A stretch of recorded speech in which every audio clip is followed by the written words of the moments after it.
नमस्कार दोस्तों, आप सभी का स्वागत है इस पढ़ने और पढ़ाने के सेशन में।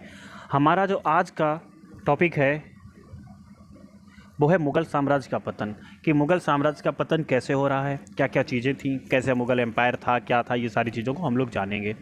उससे पहले आप लोगों से एक रिक्वेस्ट है, जो भी इस वीडियो को देख रहा है कृपया करके लाइक कर दे और हो सके तो कमेंट छोड़ दे, ABCD जैसा भी आपको समझ में आए। मतलब कोई ना कोई अपना रिएक्शन दे दो, क्रिया प्रतिक्रिया जो होती है ना, मतलब कुछ ना कुछ तो आप कर ही सकते हो। ठीक, आप लाइक कर दें चाहे डिसलाइक कर दें। जब आप डिसलाइक कर सकते हो तो लाइक करने में क्या जा रहा है, जिस तरह आप डिसलाइक करोगे उसी तरह लाइक भी कर सकते हो, है ना। तो अगर ABCD कुछ भी कमेंट कर दो, या आपके मन में कोई सुझाव हो हमारे लिए वो भी आप कमेंट कर सकते हो। तो अपना महत्वपूर्ण समय और अपना महत्वपूर्ण कमेंट और लाइक हमें दीजिए। और हम जो आपको इसमें जो पढ़ाने का प्रयास कर रहे हैं, तो भैया लोगों, ये आपके लिए बहुत ही ज़्यादा फ़ायदेमंद है। आपके लिए भी है फ़ायदेमंद, और जो बच्चे आगे चल के इसको उपयोग में लाना चाहेंगे उनके लिए भी फ़ायदेमंद है। तो जब फ़ायदा ही फ़ायदा है तो उसका फ़ायदा उठाओ। सारी क्लासेस आगे आपके लिए फ्री रहेंगी। चलो हम देखते हैं कि मुग़ल साम्राज्य के पतन का कारण क्या था। डॉक्टर सतीश चंद्र, मनसबदारी अथवा जागीरदारी व्यवस्था की असफलता। ये कौन कह रहा है? डॉक्टर सतीश चंद्र के अकॉर्डिंग क्या है कि इनके पास क्या था? मनसबदारी और जागीरदारी व्यवस्था की असफलता इन्होंने कारण बताया। फिर प्रोफेसर इरफान हबीब बताते हैं कि इनके पास क्या था? आर्थिक संकट। इन्होंने क्या कहा कि आर्थिक संकट की वजह से मुग़लों का पतन हो गया। विलियम अर्विन बताते हैं कि जो मुग़लों का पतन हुआ वो क्या थी? इनकी सैनिक की अक्षमता थी। फिर जदुनाथ सरकार कहते हैं कि सैनिक एवं राजनीतिक दुर्बलता, मतलब सैनिकों की तो दुर्बलता थी ही थी और राजनीतिक दुर्बलता भी थी। ये कौन बताता है? जदुनाथ सरकार बताते हैं। प्रोफेसर अहमद सिद्दीकी क्या कहते हैं? प्रोफेसर अहमद सिद्दीकी के अनुसार राजनीतिक, शासकीय और आर्थिक दुर्बलता क्या था? राजनीतिक, शासकीय और आर्थिक दुर्बलता। ये अब इन लोगों ने अपने मत दिए हैं, इतने मत आपके सामने हैं। इन मतों के कारण क्या हुआ? इन सब लोगों के अपने अलग अलग मत हैं, तो इन सभी मतों के कारण क्या हमें देखने को मिल रहा है कि मुग़लों का पतन हुआ, जिनके कारण इन लोगों ने बताए हैं। आगे देखते हैं। अब देखो, मुग़ल साम्राज्य के जो पतन थे उनके कारण समझिए। ये पूरा का पूरा फ्लो चार्ट है, इसको देखेंगे। इसके कुछ राजनीतिक कारण भी होंगे भैया, है ना। इसके कुछ राजनीतिक कारण भी रहेंगे। कलर चेंज कर लें, कौन सा कलर लिया जाए? पिंक कलर लिया जाए या ग्रीन? नहीं, यही ठीक है। हाँ, इनके कुछ मतलब मुग़ल साम्राज्य के जो पतन के कारण हैं उनमें से राजनीतिक कारण भी एक है। क्या है उसमें? राजनीतिक कारण एक है, ठीक है। फिर उसमें इनका आर्थिक कारण भी शामिल होगा, सामाजिक कारण भी शामिल होगा। देखो, राजनीतिक कारण का अर्थ है कि इनके यहाँ जो राजनीतिक गतिविधियाँ हो रही थी उन पर इनका नियंत्रण नहीं रहा। आर्थिक कारण था, जब इनका राजनीति वो नहीं रहेगा तो आर्थिक कारण भी कमज़ोर हो जाएगा, ठीक है। देखो, अगर आपको इकोनॉमी बनानी है तो आपको पॉलिटिकल दबदबा बनाना पड़ेगा। अगर आप आर्थिक लाभ कमाना चाहते हो तो आपको राजनीतिक चीज़ों में हस्तक्षेप करना होगा। अगर आपको अत्यधिक आर्थिक लाभ कमाना है, अत्यधिक पैसा कमाना है, तो आपको राजनीति का ज्ञान होना चाहिए। आप राजनीति में हस्तक्षेप करिए। क्यों? क्योंकि जब आपके पक्ष में राजनीतिज्ञ होंगे, राजनीति होगी, तो आपको फ़ायदा ऑटोमेटिक होने वाला है। काफ़ी सारे चीज़ें आपको मिलेंगी। आपके मतलब सीधी सी बात है, जब आप लोगों के संबंध अगर राजनीति से सही होते हैं तो आपको क्या होते हैं? आर्थिक लाभ आराम से हो जाते हैं, ठीक। अच्छा, फिर इनका क्या था? मुग़लों के पतन का एक कारण क्या था? सामाजिक कारण था। उसके बाद क्या था? सैन्य कारण भी था कि इनकी सैन्य की जो क्षमता थी वो ख़त्म हो चुकी थी, अक्षमता में बदल गए। सैनिक जो थे, सैनिकों की क्षमता थी।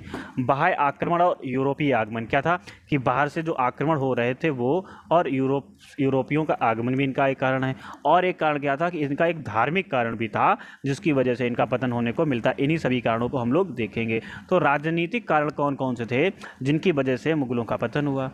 तो उनमें से एक है औरंगजेब के निःशक्त उत्तराधिकारी, मतलब औरंगजेब के निसक्त, मतलब ऐसा था जो सशक्त नहीं था, शक्ति ज़्यादा शक्ति नहीं थी, तो ऐसा के उत्तराधिकारी होना औरंगजेब के बाद जो उत्तराधिकारी आए वो कैसे थे, निशक्त थे।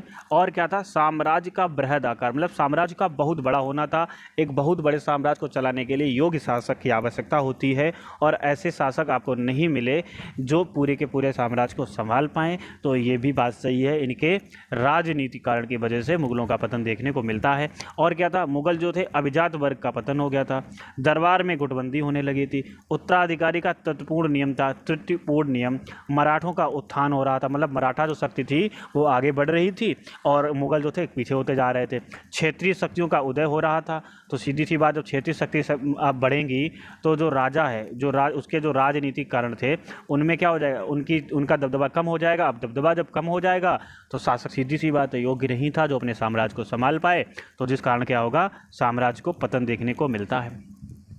अब राजनीतिक कारण बने, अब राजनीतिक जो कारण बने उन्हें संभालने के लिए क्या होता है, हमें अपने पास, अगर हमारे पास सैन्य शक्ति है, अगर हम सैन्य शक्ति है, अगर उस सेना में क्षमता है तो हम क्या करते थे, युद्ध जीत सकते थे। लेकिन सबसे बड़ी बात क्या है, जब राजा ही योग्य नहीं है, एक ऐसा शासक जिसे शासन करना ही नहीं आता है, तो सेना कैसी हो जाएगी, सेना का मनोबल टूट जाएगा, सेना ह्रास हो जाएगी। इसीलिए क्या है, सेना की क्षमता में ह्रास और मनोबल की कमी। और क्या था, सेना का नैतिक पतन हो रहा था, क्योंकि जो शासक यही नहीं जानता है साम्राज्य कैसे चलाना है, वो सेना ही नहीं अपनी संगठित कर पाएगा, सेना पे कोई ध्यान ही नहीं रहा था। तो फिर क्या होता, अभ्यास तथा पेशेवर प्रशिक्षण का अभाव। देखो वही बात आ गई, जब सेना को निरंतर अभ्यास नहीं कराया जाएगा, उनके जो पेशा हैं उस हिसाब से पेशेवर प्रशिक्षण नहीं मिलेगा, तो सेना क्या करेगी, क्षमतावान तो बनेगी नहीं। और जब सेना क्षमतावान नहीं बनेगी तो जो भी युद्ध होंगे उनमें क्या हो जाएगी, पराजित हो जाएगी। आप ऐसे देख लो, अगर कोई ट्रेंड व्यक्ति, वेल ट्रेंड व्यक्ति है, अगर उसकी फाइट में वेल ट्रेंड व्यक्ति है, जिसे अच्छे से कराटे, मार्शल आर्ट ये सब आते हों, और एक ऐसे व्यक्ति से दे दो जिसे हल्का फुल्का सिर्फ दौड़ना आता हो, तो क्या वो उसे पराजित कर पाएगा, और दौड़ना भी कैसा, जिसमें उसका कोई प्रशिक्षण ही नहीं है। तो ऐसा व्यक्ति कितनी देर तक टिकेगा, थोड़ी बहुत देर, मतलब इनके पास क्या था, इनकी जो सेना थी वो ही बेकार हो गई थी, है ना। तो आगे क्या था, सैन्य कारण के बाद इनका एक आर्थिक कारण और आता है। देखो सेना खत्म, इनकी हार गई थी, और क्या था, इनके पास आर्थिक चीज़ें भी आ गई थी। आर्थिक चीज़ों का मतलब था जो इनके पास धन था उसका बेवजह फिजूल खर्ची किया गया। अब उनमें से फिजूल खर्ची कैसा, उसमें से शाहजहाँ द्वारा भव्य इमारतों का निर्माण किया गया, और जो इमारतों का निर्माण किया गया उनमें व्यय होगा। जो धन था, जो धन मिला था इनको राजकोष में, उसको किस में व्यय कर दिया गया, भव्य इमारतों के निर्माण में व्यय कर दिया। किसने व्यय कर दिया, शाहजहाँ ने व्यय कर दिया। तो क्या हो गया, जिस वजह से इन्हें आर्थिक संकट भी देखने को मिला। फिर औरंगजेब के दक्षिण के युद्ध, जिसमें क्या होता है, काफ़ी ज़्यादा धन नष्ट हो जाता है।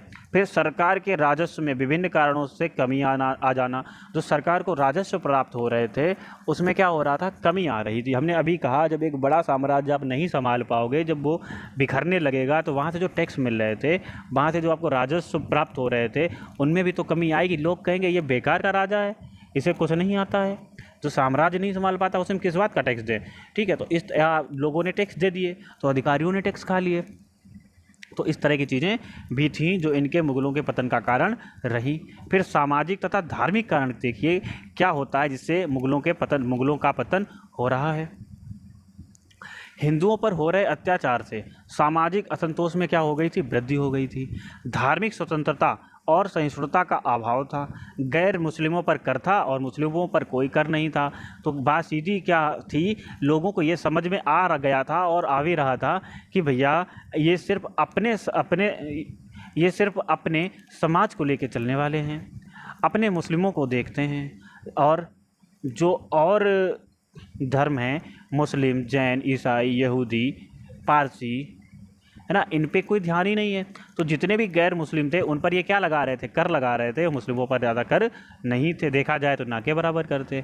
तो ये भी एक कारण था कि एक समाज में अलग मतलब एक समाज में भेदभाव करना भी मुस्लिमों के साम्राज्य का पतन का कारण बना। औरंगजेब की इस्लामी कानून के आधार पर राज्य स्थापित करने की जिद। औरंगजेब जो थे, इन्होंने अपने इस्लामी कानून के आधार पर राज्य को स्थापित किया।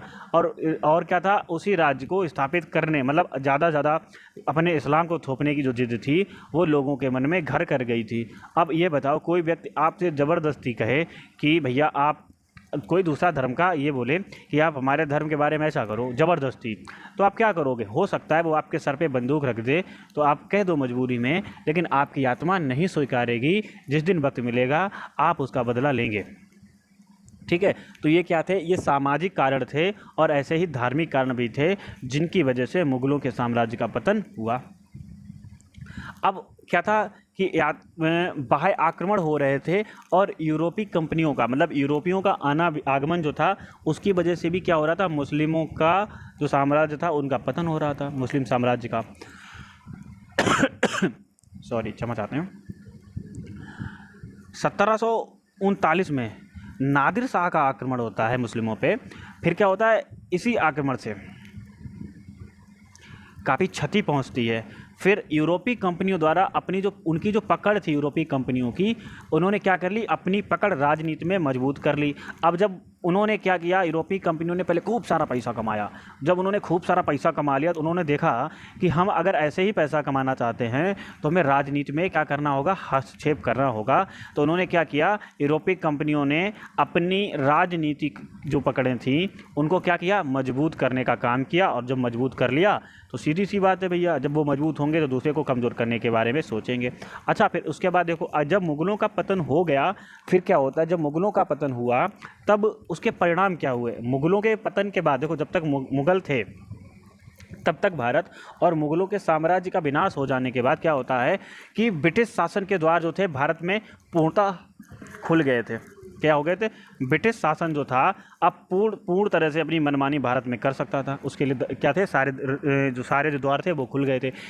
जब तक मुग़ल साम्राज्य था तब तक ब्रिटिशर्स कहते थे, उनको चीज़ें कभी कभी क्या होती थी, पूछनी पड़ती थी। शुरुआत में तो लगभग सब कुछ पूछ के ही कर रहे थे, लेकिन फिर उन्होंने अपने साम्राज्य का विस्तार किया तो कुछ चीज़ों को और बढ़ाने के लिए उन्हें क्या करना पड़ता था, राजाओं से संधि, मिलना, वार्तालाप, मतलब काफ़ी चीज़ें हो रही थी। लेकिन जैसे ही मुग़ल साम्राज्य का पतन हुआ तो जो ब्रिटिश शासन था उसके सारे द्वार खुल गए, मनचाही चीज़ों को वो कर सकता था। भारतीयों को एकमात्र सूत्र में बांधने वाली प्रणाली की क्या हो गई थी, समाप्ति हो गई थी। पश्चिम से आने वाली शक्तियों से लड़ने वाली ताकत की भी समाप्ति हो गई। मतलब जो ताकत पश्चिम से आ रही थी अब उनसे लड़ेगा कौन? मुग़ल का साम्राज्य तो ख़त्म हो गया, और अंग्रेजी लड़े क्यों? वही तो आ रहे थे। ठीक है, वो क्यों लड़े? उनका तो देश है नहीं। फिर क्या था, स्थानीय राजनीतिक और आर्थिक शक्तियाँ अपने प्रभाव क्षेत्र का विस्तार करने लगी।